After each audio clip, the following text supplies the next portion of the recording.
Welcome to Joel and the Boys Basketball Podcast. I'm your host, Marcus Simmons, and I'm here with two other people, my family. I want to start off with going to my brother, Joey. What's up? What is happening? Glad to be here after watching the Clippers go out so sad. Mm-hmm. And last but not least, going over to my pops, Joel Simmons. Hey, it's good to be here. All right, starting out today, we're going to talk about the Lakers versus the Rockets going back to Game 5, the closeout series. And after that, we're going to talk about Boston versus Heat Game 1. And recently went off Clippers versus Nuggets Game 7. So let's start off with, Lakers putting away the Rockets on Game 5. They kind of blasted them from the get-go, from the first quarter. LeBron kind of came out, swinging. Lakers hit threes. Anthony Davis really didn't do anything in the first quarter, but, they still won by more than double digits. So what are y'all thoughts on that series? If I had to make a guess, I'm just going to tell you from experience, I just think the Lakers came out and proved that they're a better team. I mean, let's face it. You can just go so far with that lineup that Houston convinced themselves they can win a championship. I just don't get it. Anybody can see that had a short lifespan to it. You can't. Here's the deal: you can't play big time NBA basketball with a 6'5" power forward. Mm-mm. That's the guy you got down in the hole. I don't think so. You mean center? He's a center. Yeah, that's what I'm talking about. I mean, that's not enough size. If he's 6'5". If he's 6'5", yeah, that's what I'm saying. I don't think he's tall as Harden is. And I think there's just some bad mismanagement on the part of the so-called brain trust, if you can call it that, in Houston. They're gonna get those guys injured. I mean, there's a limit. And they're gonna go back to a more conventional style NBA roster. Yeah, immediately, because man, you can't.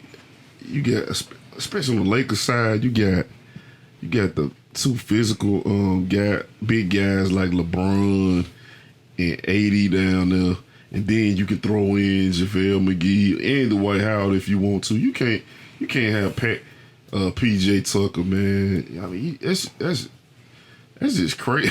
I don't know how they thought they was. It ain't like Anthony Davis and LeBron, like some big stiffs. These dudes in their athletic prime, they gonna run the floor and block your shot, man.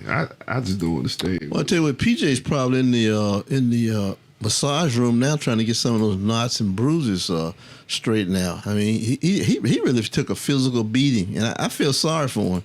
But he's a team player, and he took one for the team. He took 2 or 3 for the team. Yeah, because like, man, PJ Tucker not like no small cat. He in shape. He a big guy. But shoot, you got LeBron, 260, probably 270, 6'8", and athletic too. And he beating you up. Then you gotta try to front Anthony Davis. They get tiresome after a while, man. Especially a long series. Come on, man. I don't know what Mike in the Houston front office was thinking with this plan. I guess with that too, like the Lakers pretty much, aside from their size, their bench showed up. They were 19 to 37 for 3. Like everybody seemed like on their bench hit a 3. Like, and just the threes overall in the game. LeBron hit threes. Marcus Morris was 4 for 4 from 3. Danny Green hit 3. Kawhi Pope had 2 threes. And even Rondo, I think he hit 1 or 2 threes. Yeah, so he has no business hitting no threes. And it was just like they just hit him from everywhere this last game. I guess that, like you're saying, the size disparity, it just overwhelmed them to a certain extent. It was like they just couldn't. At one point, they just felt like they were just overmatched. They were getting 3 for 1 shots basically against them, and they were getting out rebounded also. I believe. Oh yes, indeed. Yeah, that's what. They were out rebounded. I'm trying to find that thing. Yeah, they were out rebounded 44-22. So that's not gonna cut it, man. That's a big thing to overcome. And the only thing with the Rockets, they did, it's too late. Well, Harden actually posted up a couple times in the game, and they came back in the second quarter to make it close. But then the third started, and then it was pretty much a done deal, and they just couldn't, like you said, couldn't surmount some type of fight. And they even, I forgot too, the Rockets had this guy DeMar Carroll. Like, he's not an all-star. Well, I think he did make the all-star one time. I know you're talking about. He may have. I'm not sure, but he didn't even touch the floor. I'm like, why not throw him out there? He stayed in his warm-ups. Yeah, he just I think I saw him play a couple times in the bubble when it first started, but I would have threw him out there. Hell, I mean, it's all man, every man on deck. The ship's are going down, guys. Everybody got to grab a bucket and start bailing. But that coach, I think Dan Tony probably said, well, it's the end of it. So he was just playing out the string. Probably. I'm starting to think that maybe, maybe they should have gave him an extension, and then said, well, fine, we're not going to sign. They said he rejected this extension. They said they offered him one earlier in the year, supposedly. They said so. That was on him. I guess he just. It's time to blow up that experiment anyway. And I'm gonna be honest with you. Why not? Why they always talk about some teams got to be exploded? Get rid of. I mean, to me, like to see like what Houston has right now. It's not working. Not to me. Maybe it needs some more new pieces, and that includes maybe Westbrook need to go somewhere else. Yeah, speaking of that, Russ, he got into it with Rondo's brother. He was heckling him and the barber. A hairdresser. Yeah, barber. He was.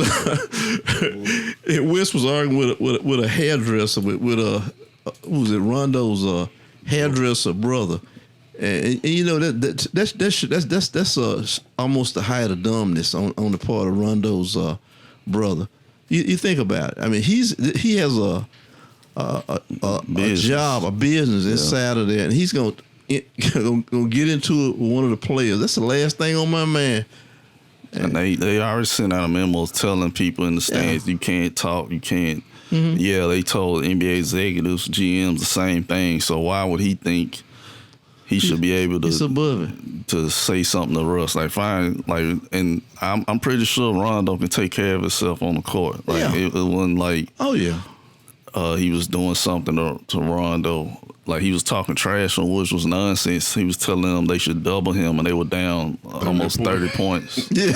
So that I don't see why you need to try to defend that. So that's stupid. Dumbness. I'm like, if you'd have put all that intensity, you should have been putting your attention in that defense and trying to get something going. Yeah, because Russ, he was, I think they said 4-13 for 10 points. So it's like, I'll leave him alone. Somebody playing that bad, I'm not saying nothing to him. Yeah, he knows he's playing bad. Like, why would you need to jeopardize yourself being in a bubble, your livelihood, trying to talk trash. Yeah, so. Yeah. With the Rockets, like you said, we found out, the coach, he pieced them out. He left. Like, he wanted to leave. They say he told them on the flight back. But he was out. And do y'all see, as some people say, they should blow it up, or should they do tweaks? Like, I think with their roster, they do some tweaks. Yeah, that's what I think, because it's no way Russ is on the $100-some million contract. He's getting older. Yeah. Harden, you might as well just try to, like you saying, that they play traditionally. Just get some centers. Just gotta have them in the stash. And we're not saying, fine, you want to play like that some games. Like Golden State did the same thing. They had Zaza. They had their other centers. Bogut. Yeah. And then when they played the Rockets, Steve Kerr would tell them, even they had JaVale, he's like, man, y'all can't play in this series, and just sit them down. Even the Lakers did that. They sat JaVale, played the first 2 games, and like, man, y'all not gonna play no more. Him and Dwight, like, y'all, they understood it. Can't play no more. So it's like the Rockets. the Rockets, for whatever reason, still think they can.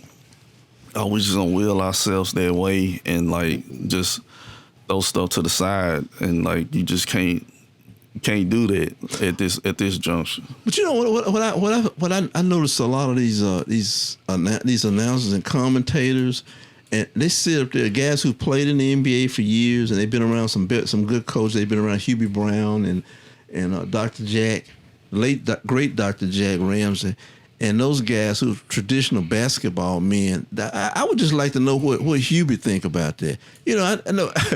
I always enjoy listening to him, but those guys who've been around those guys before, and they know the success those guys have had, they didn't win with them weird kind of teams like that.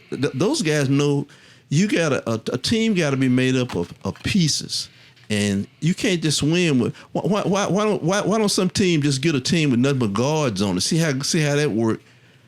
Or just forwards. We just have forwards. That's all. 6'9" forwards. You know, Isaiah Thomas and who's that? Dragic and Which Isaiah? The old Isaiah or the young Isaiah?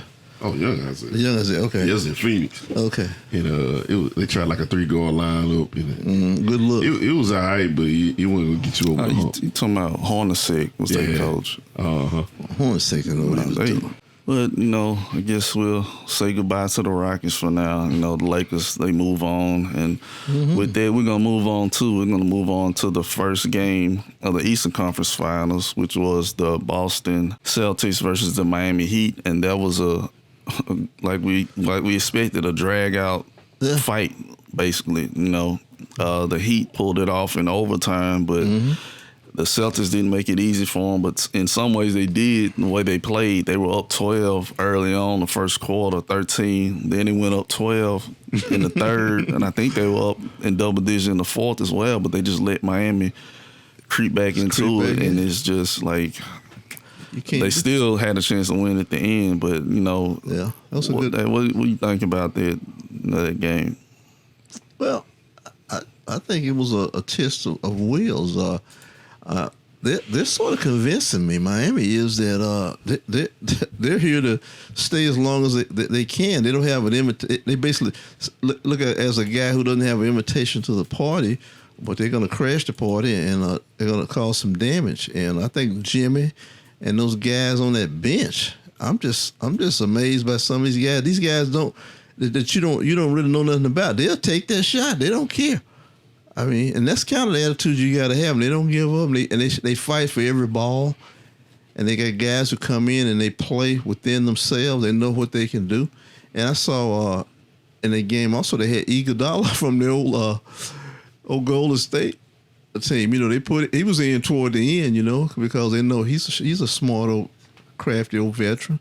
And I think they just outplayed out-hustled Boston somewhat. But I mean, it was a close game, very much so. Yeah, and it's just it seems like Miami, I guess me too. Like I you know, I've kind of been on Jimmy saying like, oh, Jimmy's not a superstar player, but he continues to show up. He hit it was a game winner, but the Celtics still had a chance, you know, to tie it up.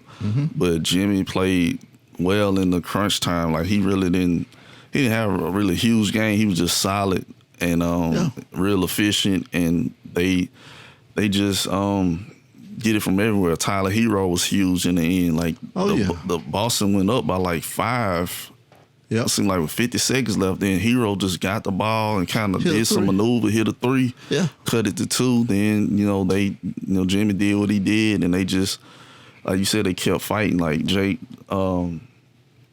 Crowder, like he still turned to Steph Curry in the bubble, and it's like he continued to make a lot of huge shots. He had 22 points tonight, and that was huge for them because a lot of people now looking at he was part of the Iguodala trade. I don't think at first he was too happy to leave Memphis. He thought he found a home and was playing well with them young guys.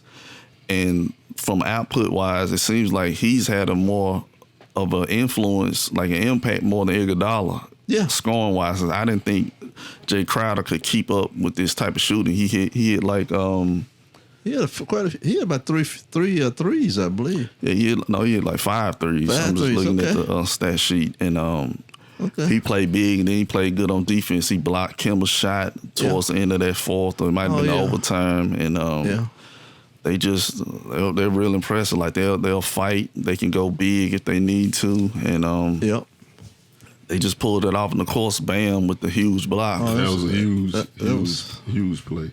Yeah, that was a very great. That was a better than average play. He went got it. And on Boston side, Jaylen Brown, he kind of had a subpar game, which I don't think he's expected to still stay at that scoring clip. Jason Tatum played huge. He had 30 points, but he came up short. Bam blocked him, but I still liked him going strong rather than doing a floater or trying to. Yeah. Sometimes some guys is like that when you try to make the baskets. Like he tried to do it, he just Bam just got him. Oh yeah, that was a great defense play. You can't take anything away from Bam. I mean, and that's what I'm saying about the Heat. Seems like whatever is necessary to get done for them to win, somebody steps in there and takes care of it. And that's what makes winning basketball. And still on Boston's side. Kemba, they got to figure something out to get him going early. Like he had a couple clutch baskets, and towards the end in the fourth, and I think in OT, but they got to take him off the ball in some instances. Like let him come off some screens, kind of use him like Steph. But then he had several just wide open shots. Like he usually would just hit, and he just bricked them. And Marcus Smart played huge. He hit 5 threes. Like he played well. He had 26 points, I want to say. And he did. They gotta get Kemba going earlier on because that's what they brought him there for. Like I understand. And then he gave it Dragic had 29 points. I'm like, man, something gotta give. If you're not scoring, you got to fight better on defense. It can't be you bad on offense and bad on defense. Yeah, he let that boy up, man. But he doesn't have a whole lot of size. What is he, 5'10"? They say he's 5'10", so that probably means he's probably 5'9" and a quarter or 5'8". So it's when he get into the paint, it's he couldn't. Bam was there. Crowder blocked one of his shots and took it from him. But I thought Kemba, I guess he don't. I thought he had a floater game or something. Maybe that his knees. I know he had knee trouble early in the bubble, so maybe that might be affecting his shots or some of his game. He might not be used to playing this late in the season too. Yeah, he's usually on vacation by this time of year anyway. I mean, during the normal season, he would be on vacation about now. I mean, that's a possibility, but I mean, that's why he was, talking about something. He wanted to be in the playoffs. He never had any help. Once you got the opportunity, you got to step up and. Well, you know what? Sometimes these announcers are always talking about the moment. It's too big for some people. I mean, sometimes you think about it, the pressure might get to him. He say, you know what, this is a playoffs here. This is serious time. That makes you appreciate some of these players who have they have ice water in their veins. But the thing is, he just has to pick his game up some. That's basically what I'm trying to say. I put more onus on their coach too. That fourth quarter, they were up 12 or double digits. Yeah, and Kemba just had the ball just dribbling around. All throughout the other games, they do dribble handoffs, down screens and stuff. Yep. And it's the coach was just there. I'm like, man, you gonna call a play, call a set, or get some other options going? Cause they look like the Rockets at one point. Yeah. One person got the ball and everybody just standing there. He dribbled out just about the whole clock and then took a crazy shot. A wild shot at the end. I don't understand that. And if he's gonna take the ball and do all this dribbling out there, at least do something going toward the basket. You know what I'm talking about? I don't like all this behind through the legs. That's great. They can dribble like that. But you know what? Go to the hole. Take it to the pocket. Yeah, that's what I don't know what happened with that. Even Marcus Smart let him. He could have got to the basket. Jaylen Brown, he'll go to the basket. So it's just kind of a misstep on their coach. Usually he's better than that. So I don't know what I don't know. Maybe they just thought like, hell, they know what plays we running, so we just gonna simplify everything. But for one thing, they better hope Hayward comes back. Yeah. I think he's back in the bubble. He's I know he's doing treatment and trying to get back in shape. So hopefully, if he comes back, that's another ball handler, shot maker, creator that can kind of alleviate a lot of different problems they had in the fourth, or like keeping up leads. Because like sometimes you can't rely on Marcus Smart and hitting 6 threes every game. Like that's not probably gonna happen more than likely. And that can also help them with their matchups. Like they might have to put Tatum at center and just play small. Put Jaylen Brown at the 4, Hayward at the 3, Smart at the 2, Kemba at the 1. Mm-hmm. Or sometimes, like I hate to say this, man, they might have to sit Kemba down some possessions because like he's too small. Like he gets exploited on defense, and then offensively he hasn't been doing too hot. So they may have to go with, put Hayward at the lead guard because he's done that before early and even when they played the 76ers, he kind of handled the ball sometimes and set up the offense. Mm-hmm. And he's a big guy, so that would probably help some too. So, yeah. Well, sometimes the matchups don't work out for him, and I was just wondering also, does he have an injury that we don't know about? Cause that's what I think. He don't look quite exactly right as far as they go. Maybe he may have just something nagging. Like I guess all of them have nagging injuries. I just know he had a sore knee because he missed games early in the bubble, and like a lot of guards eventually. I guess it seems like all of them have knee problems. You mean playing so all that running at the pace they play and just overall wear and tear being in the NBA. So I think that they haven't said anything about it, but that's what I'm assuming because like sometimes Kemba couldn't get past people, and I know Kemba is quick, and he can get past centers, but it's like he just. Well, I noticed toward the end of that game, there were a lot of he was caught up in a lot of mismatches. He was on Jimmy one time, and then he was on Bam, and I said, "What is he doing on? What happened? They didn't switch back, or he got caught in that switch and he had to? Because when Jimmy hit that shot, oh yeah, the 3, they had him over there on him. I said, what is big guys there? Yeah, because it's like Kemba's either missing something on the switch or the coverage, or they're not fighting over to get there, and like they got to clean that up. Like they better clean up, else it'll be 4 and out. Yeah, but they pretty much controlled the game. It was just like it got away. They had them lapses. They was like, they'll just go on a drive, then slowly, surely they'll make a couple threes, and it'll be a 2-point game, and then they in a dog fight, and they just, maybe sometimes the way I looked at them too, sometimes it seemed like the Celtics. I know this is an excuse, but they look tired. Too. Yeah. Like we can't forget they came off a game 7, tough series with the Raptors, and even Jaylen Brown when he went up in the last game with the Raptors, like he tweaked his groin or something like that. So who knows if he's 100%? But I know you got to say it's the playoffs, and then Miami, they go about 10 deep. Mm-hmm. Jimmy played 43 minutes, but they went to overtime. Mm-hmm. But they seem like they have Jimmy gets good rest. Like he'll get to sit down for a good 5 minutes. Yeah. They bring in their guards, bring in their forwards, and they get to get a lot of bench rest. And the Celtics, it just seems like Wanamaker, the Williams, and then the other Williams, the guy went to Tennessee. Mm-hmm.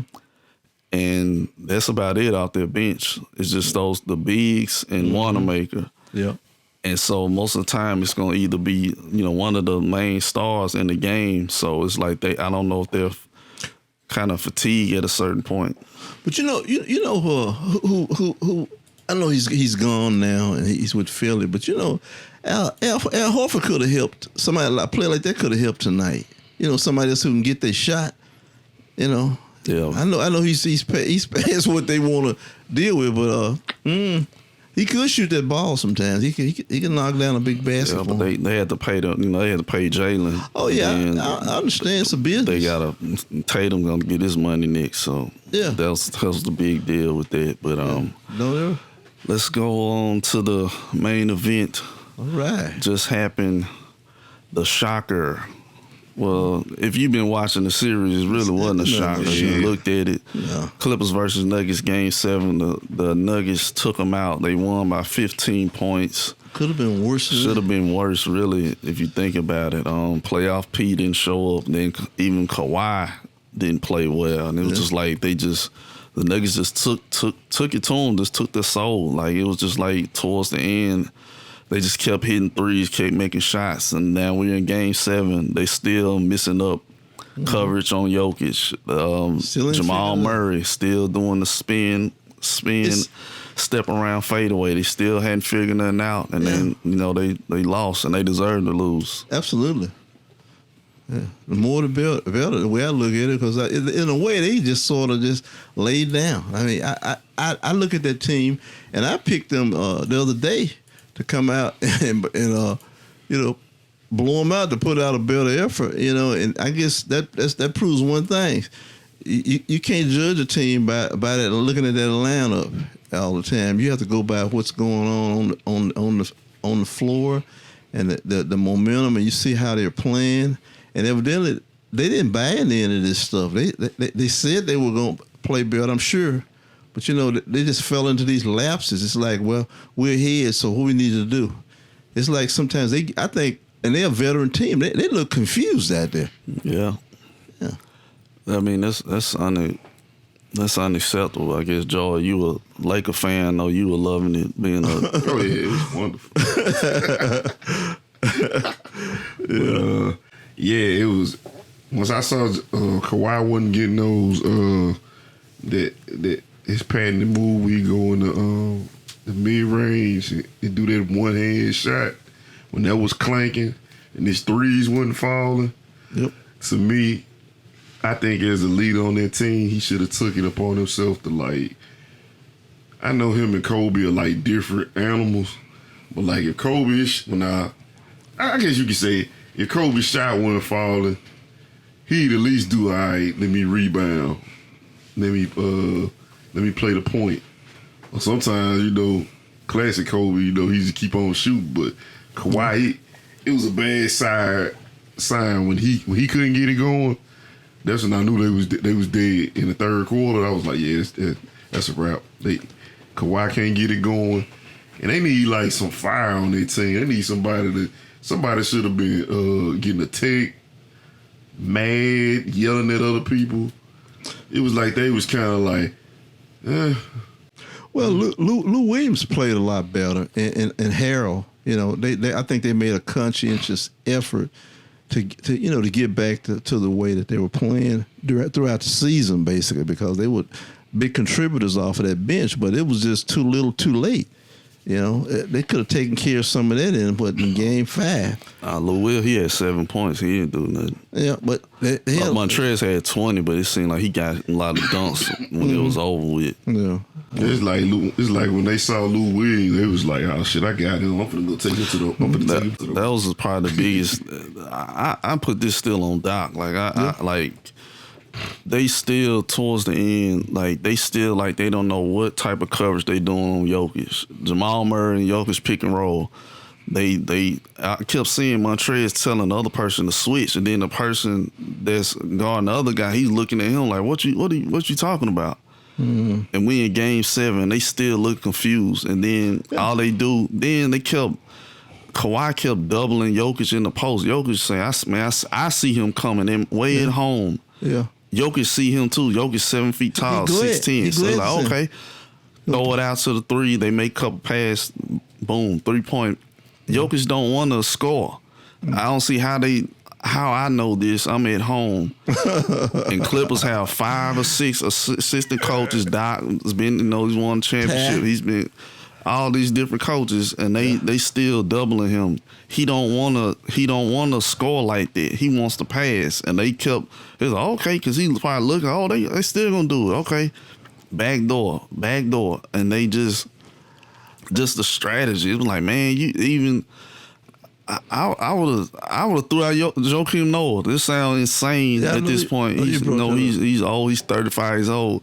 He would at least brought some type of fire or something. Like I give Noah that. Like he do play with energy even at this age. Yeah. He would have tried to fight or something. Like it was just like they just laid down. Because they were they say they scored 30 points in the third and fourth quarter, and Denver scored 60.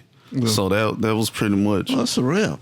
Jeff Van Gundy, he put it perfect. 50 points, my bad. I don't know what coach I forgot what coach he said this phrase. He was like, juice, what he said, the juice or the juiceless. The Clippers need to find their juice. They didn't have no juice. There's none. They was zombies.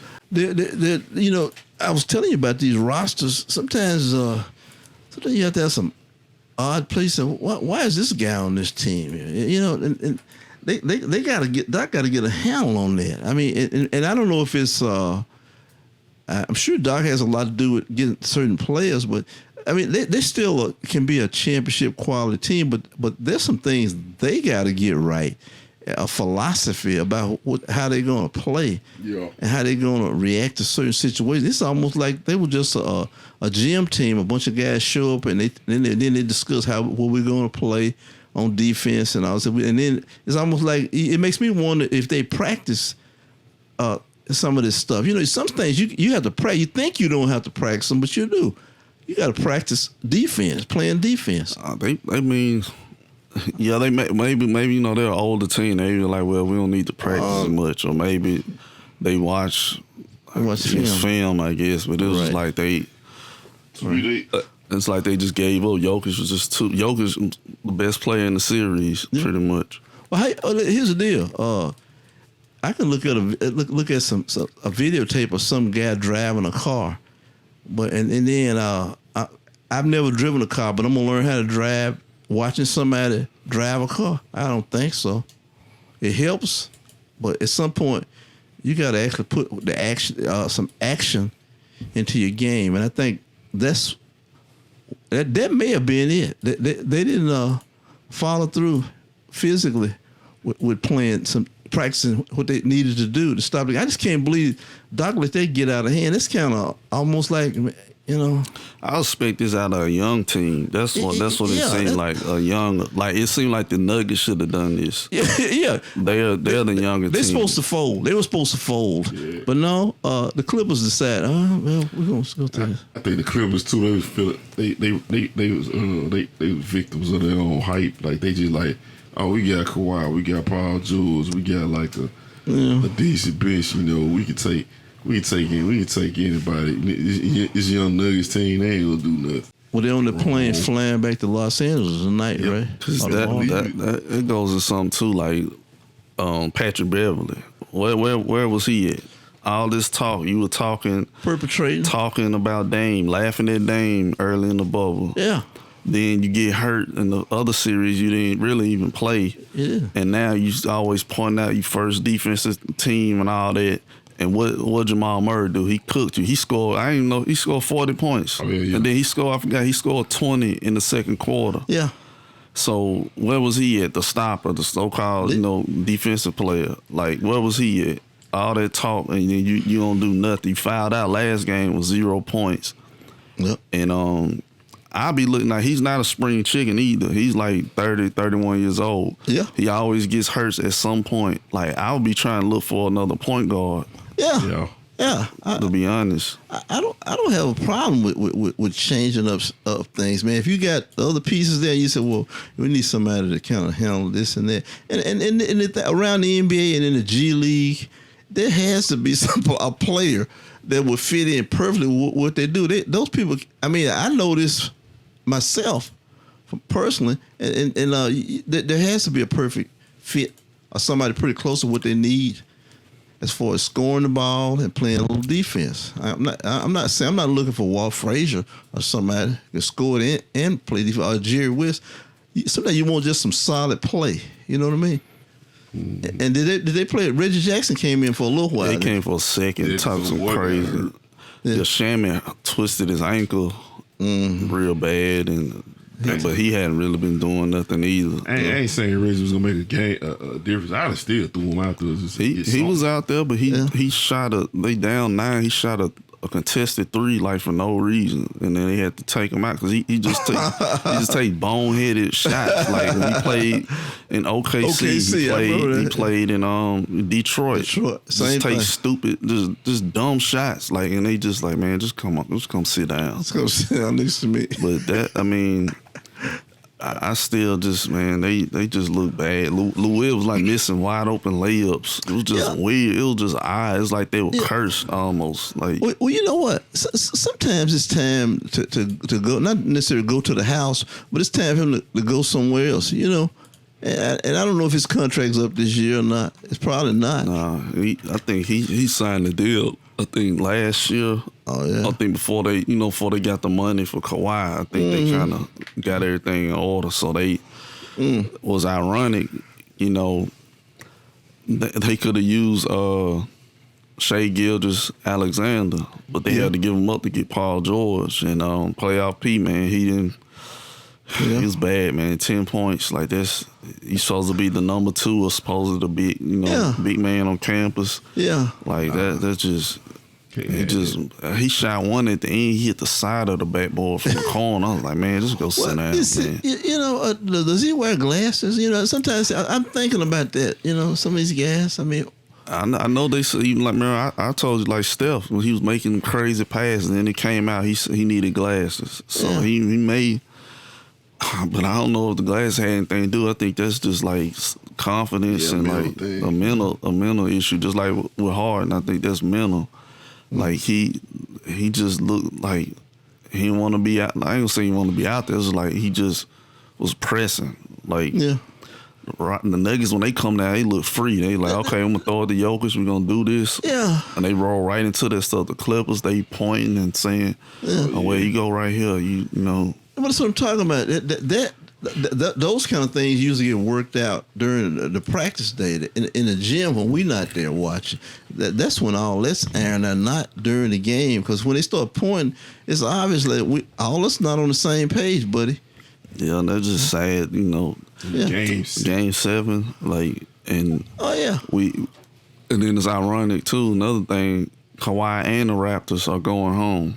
Absolutely. So it looked like they both needed each other. Like some people thought Raptors, you know, they figured it out. Like, oh yeah, they can go. Fight. You know, they don't need Kawhi. Yes, they do. And it looked like Kawhi needed.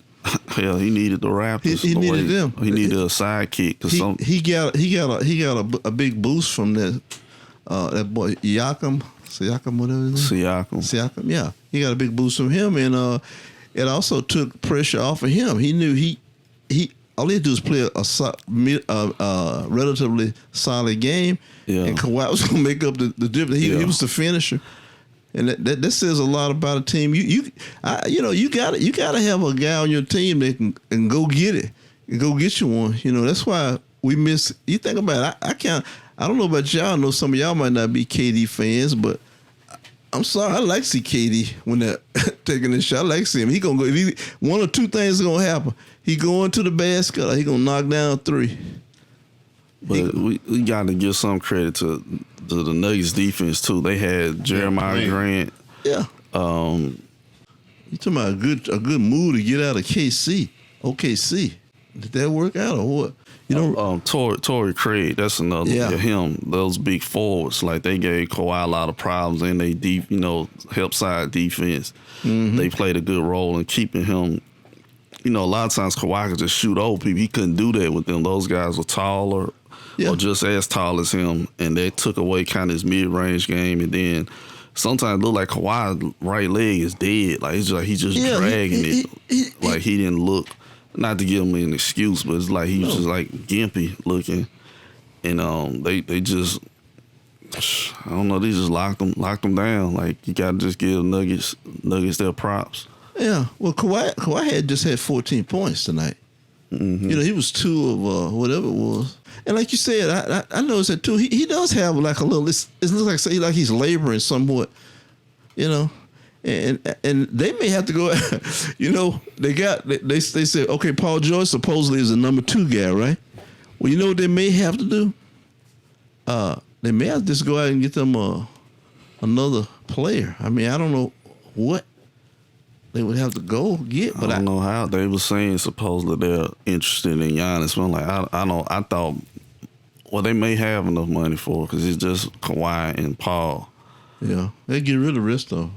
Yeah, so I guess, but I don't see that. Well, I'll never say never. I didn't think Durant would go to Golden State, so I don't know. But they said the Clippers are interested in Giannis. Yeah, we'll see how that's gonna work out. How they gonna tie that up? I mean, they got the right owner though. I mean, he got the Bucks, man. I don't think man's going over that that salary cap thing. I don't think that really means anything to him. I think he's and that's a good thing. I think he's legitimately interested in contesting with the Lakers pretty much on a regular basis. I know he's going to build an arena too, supposedly, or he's building it. So, I guess with that, we got to look to the future with everything. So, how do y'all think the Nuggets and the Lakers? What do y'all think about that matchup? Only thing that give me pause is of course Jokic, but I think if since we got so many fouls we can give, either my perfect scenario is he gets in the foul trouble trying to stop Davis, or even LeBron from when he gets down there in the lane and gets in foul trouble. I think they're gonna use not JaVale but Dwight. I think Dwight gonna see some action in this series here because Dwight can call. I can see what Dwight could. I'm not saying he's gonna stop Jokic, but I can see him causing him some problems. He's kind of in the way, and he's gonna be bumping, pulling on him and elbowing him and stuff. And I don't think the Clippers had anybody to or the mentality in that game plan to make Jokic work, man. That big old rascal sitting around and just passing the ball and stuff. He was dealing like he was Clay them or somebody, or Steph them passing that ball. And they made him he's a good player, but they made him bigger. To me, he was almost like a monster out there.